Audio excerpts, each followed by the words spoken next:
வணக்கம்.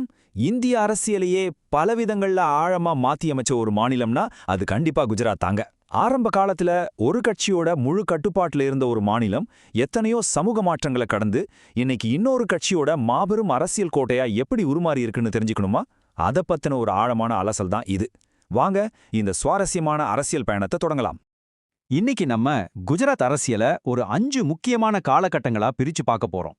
அரசியலோட தொடக்கம், நவநிர்மாண் இயக்கம், பாஜகவோட எழுச்சி, நரேந்திர மோடியில் சகாப்தம், அப்புறம் தற்போதைய நிலவரம். இந்த 5 படிகள் மூலமா அந்த மாநிலத்தோட முழு அரசியல் வரைபடத்தையும் நம்ம ஈலியா புரிஞ்சுக்கலாம். சரி, முதல் பகுதிக்கு போவோம்.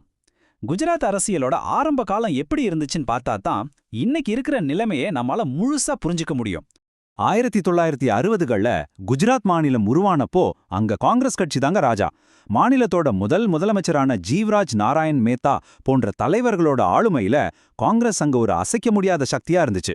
அதை தொடர்ந்து 1970கள்ல தேசிய அளவுல மொரார்ஜி தேசாய், இந்திரா காந்தி மாதிரியான ஜாம்பவான்களோட காலத்திலையும் குஜராத் மக்கள் கிட்ட காங்கிரஸ் ஒரு பெரிய செல்வாக்கோட ஆதிக்கம் செலுத்துச்சு.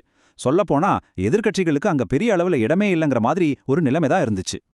ஆனா அரசியல்ல எப்பவுமே ஒரே கட்சியோட ஆதிக்கம் நிரந்தரம் கிடையாது இல்லையா? அசைக்க முடியாத கோட்டையா இருந்த ஆளுங்கட்சியோட அதிகாரத்துல விழுந்த முதல் பெரிய விரிசல் தான் இந்த இரண்டாவது பகுதி, நவநிர்மாண் இயக்கம் மற்றும் அவசர நிலை.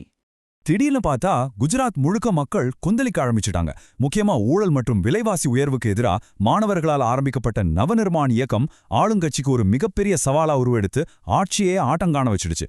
இதுக்கு நடுவுல நாடு முழுக்க அமல்படுத்தப்பட்ட எமர்ஜென்சி, அதாவது அவசர நிலை பிரகடனம் எரியிற நெருப்புல எண்ணெய் ஊத்துன மாதிரி ஆயிப்போச்சு. மக்களோட அடிப்படை உரிமைகள் பறிக்கப்பட்ட அந்த சூழல் காங்கிரசுக்கு எதிரான ஒரு மிகப்பெரிய கோபமா மாறுச்சு. இந்த 2 நிகழ்வுகளும் தான் அங்க ஒரு பெரிய அரசியல் மாற்றத்துக்கான விதையை ஆழமா தூவுச்சுன்னு சொல்லலாம். மக்களோட இந்த கோபமும் அதிருப்தியும் ஒரு புது அரசியல் சக்தி உருவாக காரணமாச்சு. அதை நோக்கியே நம்ம அடுத்த பகுதியும் அமைஞ்சிருக்கு, குஜராத்ல பாஜகவோட எழுச்சி. இந்த அதிருப்திய பாஜக ஒரு மாபெரும் அரசியல் வாய்ப்பா ரொம்ப சரியா பயன்படுத்திக்கிட்டாங்க. கேசுபாய் பட்டேல் அப்படிங்கிற ஒரு மாபெரும் தலைவரோட எழுச்சி குஜராத்ல பாஜகவை ரொம்ப ஆழமா வேரூன்ற செய்தது. அவர் மூலமா நடுத்தர மற்றும் ஒடுக்கப்பட்ட மக்கள்கிட்ட கட்சிக்கு ஒரு பெரிய சப்போர்ட் கிடைச்சது. அதே நேரத்துல சங்கர் சிங் வகேலாவோட கிளர்ச்சி மாதிரியான உட்கட்சி பூசல்கள் எல்லாம் வந்தாலும் அந்த சவால்களை எல்லாம் தாண்டி கிராமப்புறங்கள் வரைக்கும் பாஜக தங்களோட வாக்கு வங்கியை ரொம்ப ஸ்ட்ராங்கா கட்டமைக்க ஆரம்பிச்சாங்க. இப்போ உங்க மனசுல ஒரு கேள்வி வரலாம். ஒரு பக்கம் உட்கட்சி கிளர்ச்சி, இன்னொரு பக்கம் பலவிதமான சமூக சவால்கள், இதையெல்லாம் தாண்டி பாஜக எப்படி குஜராத்ல அசைக்க முடியாத ஒரு சக்தியா மாறினாங்க? இந்த அசுர வளர்ச்சிக்கு அடித்தளமா இருந்த அந்த மாபெரும் தலைமை யாரு? இதை தெரிஞ்சுக்க நம்ம குஜராத் அரசியலோட அடுத்த முக்கியமான கட்டத்துக்கு போகணும். குஜராத் அரசியல தேசிய அளவுல எல்லாரையும் திரும்பி பார்த்த வச்ச அந்த பல தசாப்த கால சகாப்தம் தான் பகுதி 4, நரேந்திர மோடியின் சகாப்தம். 2001ல கேசுபாய் பட்டேல் கிட்ட இருந்து குஜராத்தோட முதலமைச்சரா நரேந்திர மோடி பொறுப்பேத்துக்கிட்டாரு. அடுத்த வருஷமே 2002ல நடந்த கோத்ரா ரயில் எரிப்பு சம்பவமும் அதை தொடர்ந்து நடந்த துயரமான கலவரங்களும் மாநிலத்தையே உலுக்கிடுச்சு. இது குஜராத் வரலாற்றிலேயே ரொம்பவும் பதற்றமான ஒரு காலகட்டம்.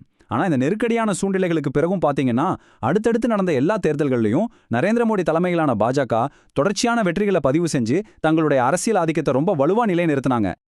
இந்த தொடர் வெற்றிகளுக்கு பின்னால் இருந்த ரொம்ப முக்கியமான ஒரு ஸ்ட்ராட்டஜி என்னன்னா அதுதான் குஜராத் மாடல், அதாவது குஜராத் வளர்ச்சி திட்டம். தொழில் வளர்ச்சி, பிரம்மாண்டமான உட்கட்டமைப்பு, வெளிநாட்டு முதலீடுகளை ஈர்க்கிறதுன்னு குஜராத்ல அவங்க கொண்டு வந்த பொருளாதார மாற்றங்களை முன்னிறுத்தி உருவாக்கப்பட்ட இந்த திட்டம் தான் பாஜகவோட தொடர் தேர்தல் பிரச்சாரங்களுக்கு ஒரு மையத்தூணாவே மாறிச்சு. பொருளாதார முன்னேற்றத்தோட அடையாளமா இந்த திட்டம் நாடு முழுக்க பேசப்பட்டுச்சு. இதுவே நரேந்திர மோடிய ஒரு வலிமையான தேசிய தலைவராகவும் முன்னிறுத்துச்சு. நரேந்திர மோடி பிரதமராகி தேசிய அரசியலுக்கு சென்ற பிறகு குஜராத்தோட நிலைமை என்னாச்சு? அதைத்தான் நம்ம இறுதி பகுதியான தற்போதைய அரசியல் நிலவரம்ல பார்க்க போறோம். ஒரு ஸ்ட்ராங்கான தலைவர் மாநிலத்தை விட்டு போகும்போது அங்க சில அரசியல் மாற்றங்கள் நடக்கும் இல்லையா?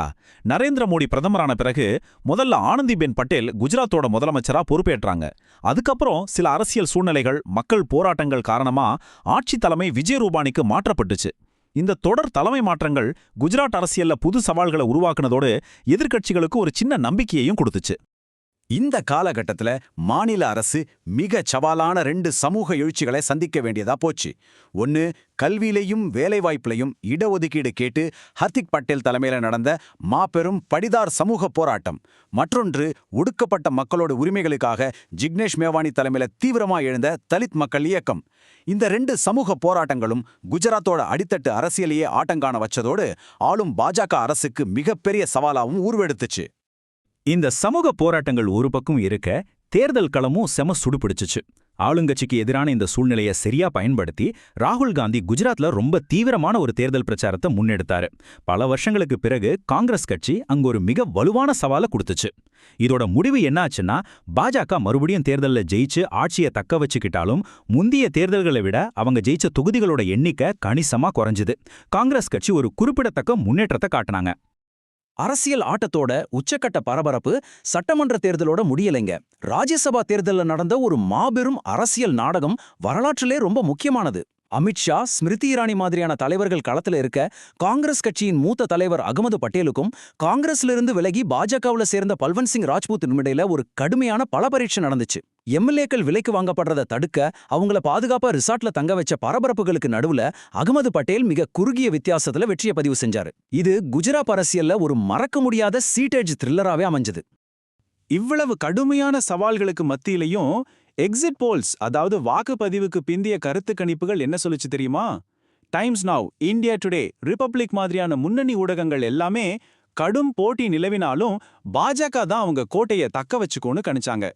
அவங்க கணிச்சபடியே பல சவால்களை தாண்டி தேர்தல் முடிவுகள் மறுபடியும் பாஜகவுக்கு சாதகமாகவே அமைஞ்சுது. மக்களோட ஆதரவு ஆளுங்க கட்சிக்கு தான் அப்படிங்கிறத இது ரொம்ப தெளிவா உணர்த்துச்சு. நாம இப்போ இந்த ஆழமான அரசியல் அலசலோட இறுதிப் பகுதிக்கு வந்துட்டோம்.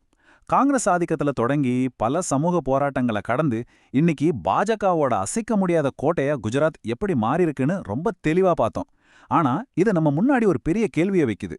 குஜராத்ல தொடர்ந்து மாறிக்கிட்டே இருக்கிற இந்த அரசியல் மற்றும் சமூக கட்டமைப்புகள் எதிர்காலத்துல ஒட்டுமொத்த இந்திய அரசியலையும் எந்த அளவுக்கு வடிவமைக்க போகுது? இந்த கேள்விக்கான பதில காலம்தான் நமக்கு சொல்லணும். மீண்டும் இது போல ஒரு சுவாரஸ்யமான அலசலோட உங்களை சந்திக்கிறேன். நன்றி.